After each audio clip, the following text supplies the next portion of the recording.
First of all, can you give me an introduction and tell folks a little bit about yourself? Sure. So my name's Melinda Harrison. I am an author, a professional coach, executive coach, transition coach, and an Olympian. And I wrote the book Personal Next to help people understand the path to high performance, what happens when that high performance ends, and Okay. then how do you develop a personal next. Okay, very good. So let's start talking about this coronavirus or COVID-19. Well, that had a really big effect on athletes that were hoping to compete this spring.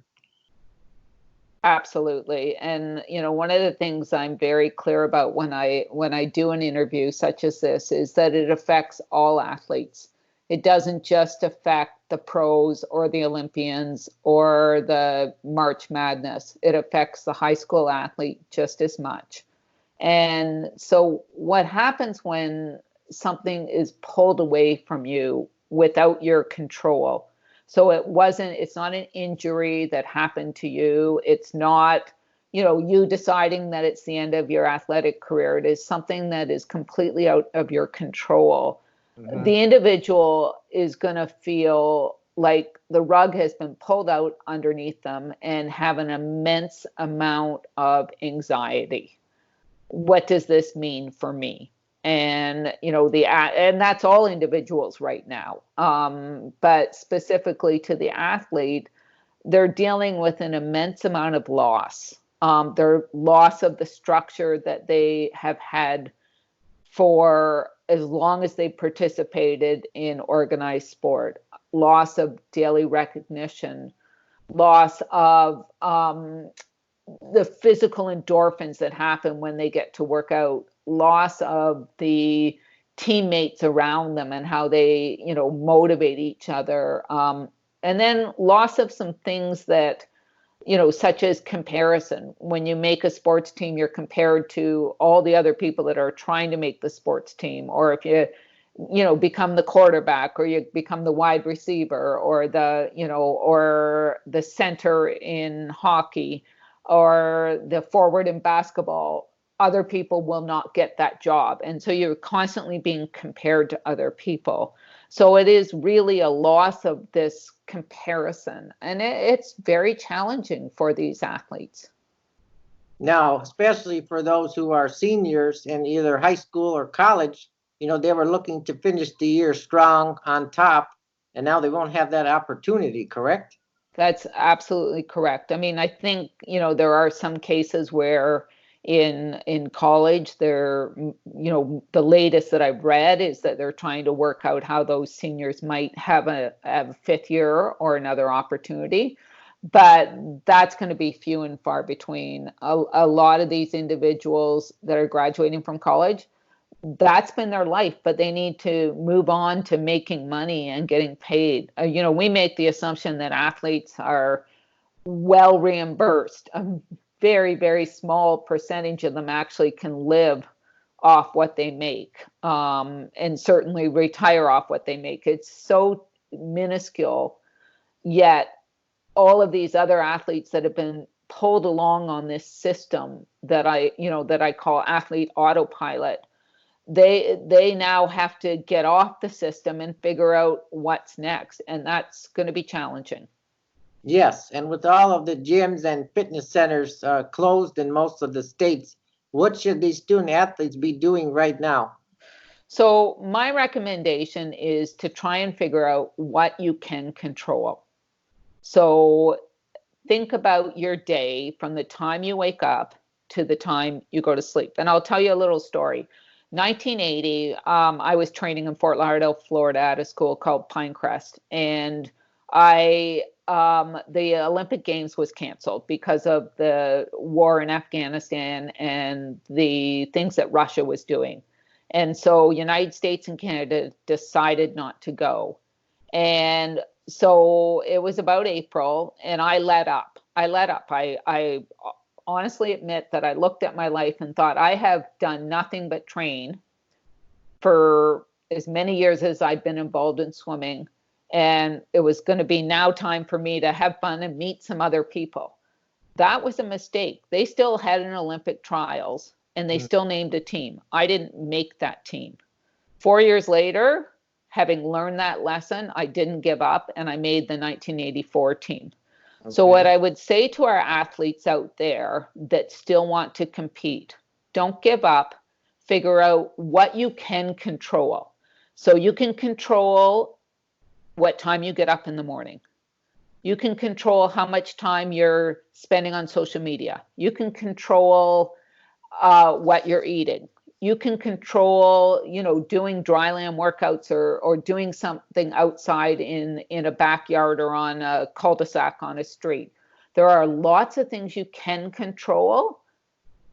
And then you can also report those things you are doing to your coach.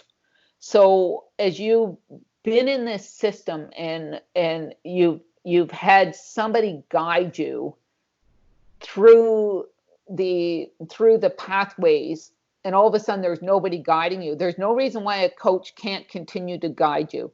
Send your workouts to your coach. Send the time you're getting up. Send your food log to make sure that you're eating properly. If you're doing some yoga, send that. If you want to do some psychological training, some meditation training, there's some wonderful things that you can, apps that you can work on. Those will all benefit you as an athlete. So don't give up. Find the things you can control. And then secondly, write a win journal of that every day. With so much negative stuff coming at you, I make all of my clients write a win journal. I have them every time I meet with them, they have to tell me 3 or 4 wins that have happened since my last meeting. And so that would be, I ate properly today. That would be, I only spent an hour playing video games. That would be, I shared my workouts with my coach. Like, things that you're doing positive to keep you going are all things that you can control. So do as much as you can control, because there's a lot that you can't. Okay. And I understand you competed in the 1984 Olympics in Los Angeles. Correct. So what advice or thoughts do you have for athletes who are thinking about competing in Tokyo this summer? Well, I just saw online about 3 minutes ago from Dick Pound, who is actually a Canadian, but on the IOC, that they will be postponing the Olympics. So my advice to athletes, it's not, as far as I know, everything I've read, and I have no inside knowledge, is it's not going to be canceled. Okay. It's not going to be like 1980. It's going to be just postponed, and hopefully it'll be postponed so that athletes will have the appropriate amount of time to prepare to try and make the team and to perform at the Olympic Games. So there's 2 issues here, other than the bigger issue of the world, which is, a very complex issue with many, many, many stakeholders involved. For me, I'm always concerned about the athlete. That's the lane I play in. The athlete is, the client I have and the one that I want to champion. So the first issue is health and safety. And the second issue is fairness. And both of those things are pillars of an Olympic game, that we let our athletes compete safely and that it's fair competition. So if people aren't able to train right now, we want to recognize that, so that if other countries are finding places for their athletes to train, then it wouldn't be an equal playing field. So, that's important to recognize. And then the second one is the safety of the athletes, the fans, the officials, the coaches, everyone who is involved. That's absolutely critical. And at this time, I just don't see how that can happen. Now, are you hearing that the Olympics will be postponed later this year or possibly next year? Breaking news, Dick Pound believes Tokyo 2020 will be postponed. Okay. And that's really all that they're saying, is that it will be pushed back. They don't say when. And that's all that came through on Twitter. Okay, so if that was to happen, USA Today, I'm just reading now, says 2021 sometime. So if that happened, now the Olympics are every 4 years, so would that push the future ones a year later too, or would they still have it every? No. They go back to the regular cycle, because the winter games are, the alternate every 4 years. Again, I'm not involved in the IOC or any of the sports organizations, so I only know what I know through Twitter or through the contacts I might have. But this is a good decision. I believe that allowing athletes to have a full cycle training, an athlete, after the conclusion of, say, the 2016 games, there are many athletes that determine whether they want to compete or don't want to compete. And those that want to compete then start another cycle, and it's a 4-year cycle. And it's not all of a sudden, I think I'll go to the Olympics. This is a 4-year, all in, all absorbed, committed, spending thousands and thousands, if not hundreds of thousands of dollars, to increase your chances and put yourself ready for the Olympic trials. So, athletes need time to prepare. And whatever the recommendation that the IOC gives to Tokyo, I'm sure they're taking into consideration the fact that athletes need to prepare. Okay. And could you tell me a little bit about your book that's coming out next month? Delightfully. So it's being released on April 21st. It really looks at the path to a personal best and what goes into that. It then looks at what I call the messy middle. So that period after the athlete or the high performer, because it's applicable to any high performer, that messy middle after they go through, finish the one pinnacle and are starting to search for another. And then it then goes into the last 3 chapters about how do you create a personal next. It was written out of a very difficult time in my life. In 2012, my dad died. In 2012, in September, he died in June. My youngest daughter went off to college in July, so we were empty nesters. And then in January of 2013, a neighbor of mine who is a fellow Olympian died by suicide. And so I was trying to figure out what is my meaning in my life at that point. And about 8 months later, the thought came to me that if I could interview 100 people that had positively transitioned, that had done, gone through that messy middle, what would I learn? And so the book is really about the stories of these individuals and the pathways that they were able to contribute to show us different ways of getting through that messy middle transition period. All right. Can you give me an idea of some of the athletes included in the book? I interviewed pretty much 50-50 American Canadian. Okay. And, they came from 24 different sports. Oh, wow. So I tried to do a wide variety of sports. And just because I wanted to understand what, was it different in hockey than in baseball or swimming or football? And so, and it was a mixture of male and female athletes, slightly more male than female. But the interesting thing about it was that it, it really gave the stories were different, but the pathway was the same. That's what I would say. So if you're looking at athletes, I had 3 or 4 of the U.S. women's soccer team. So Cindy Cohn, Brandy Shastine, Shannon McMillan. I know I'm probably forgetting a couple right now. So they were great representations of a really positive experience in sport. In hockey, I was fortunate enough to have Jim Peplinski, who was the captain of the Calgary Flames when they won the Stanley Cup. I had some football players such as Corey Holiday and actually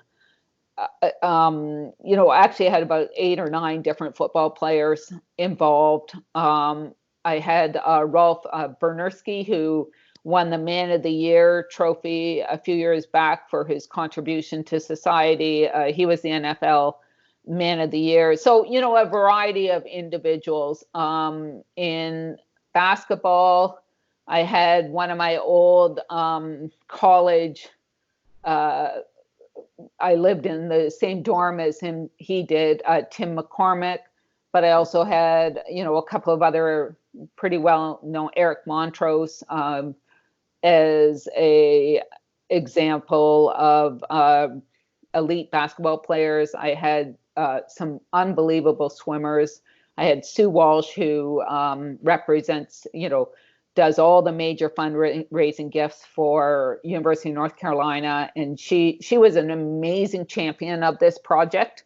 She connected me to Ricky Behrens, who, won several gold medals with Michael Phelps. So, she was just an unbelievable champion. And I think, I could go on and on about the list and the different sports, but I think that the key is that, and the most interesting thing is when I set this goal, like I had no idea how I was ever going to find, the goal was I'm going to interview 100 people. And I had no idea how I was ever going to find 100 people that had successfully done it. And I was terrified to call those first few people, terrified, because I thought, why are they going to talk to me? I'm an Olympian, but I'm, 30 years out, et cetera, et cetera. Mm-hmm. I got one rejection. Oh, wow. Out of every person, they said, yes, this is a topic we need to talk about. And yes, I'd be delighted to contribute. Wow, that must have taken a long time to get 100 interviews done.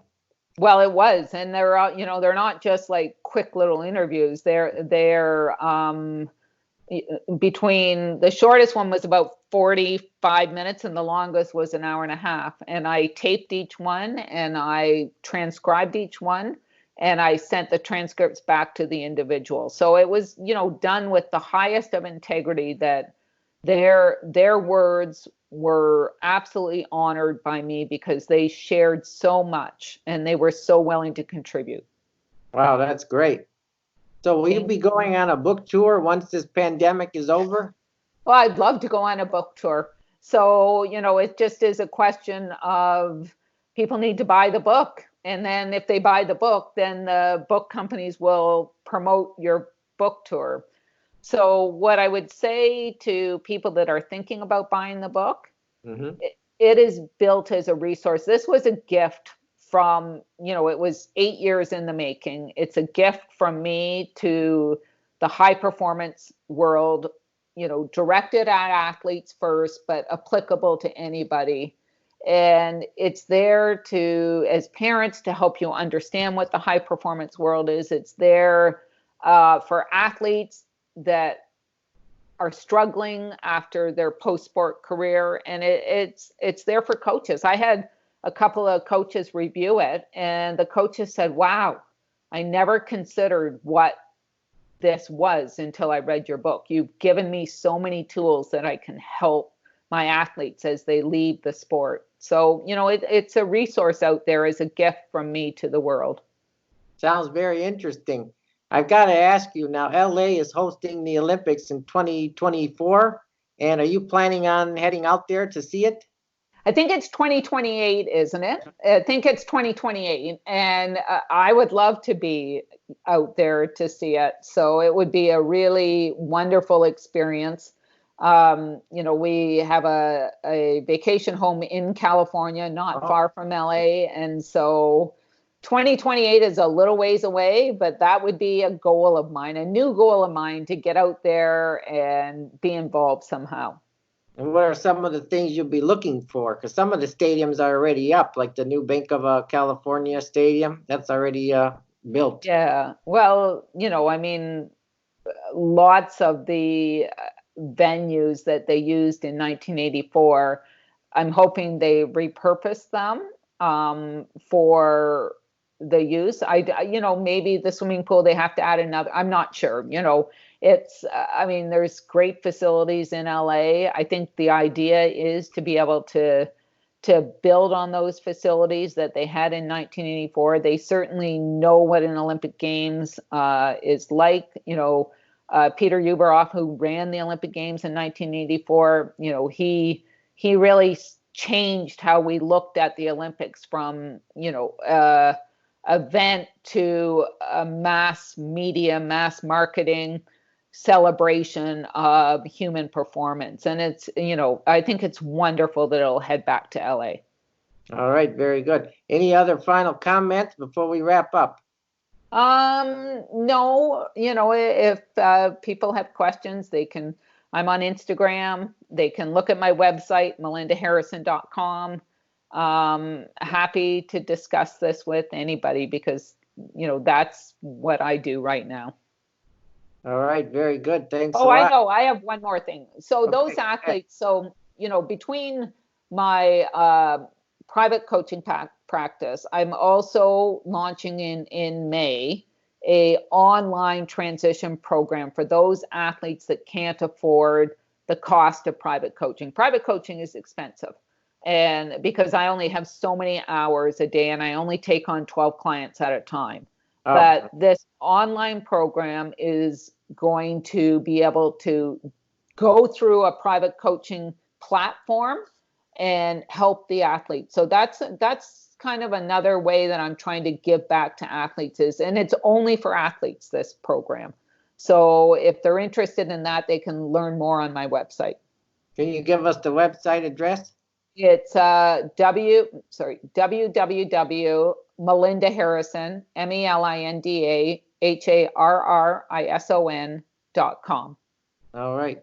Very good. Thanks so much. It was nice talking with you today. Nice talking with you too. And thank you for reaching out and giving me this opportunity to chat. Oh, you're welcome. Very much so. Take care.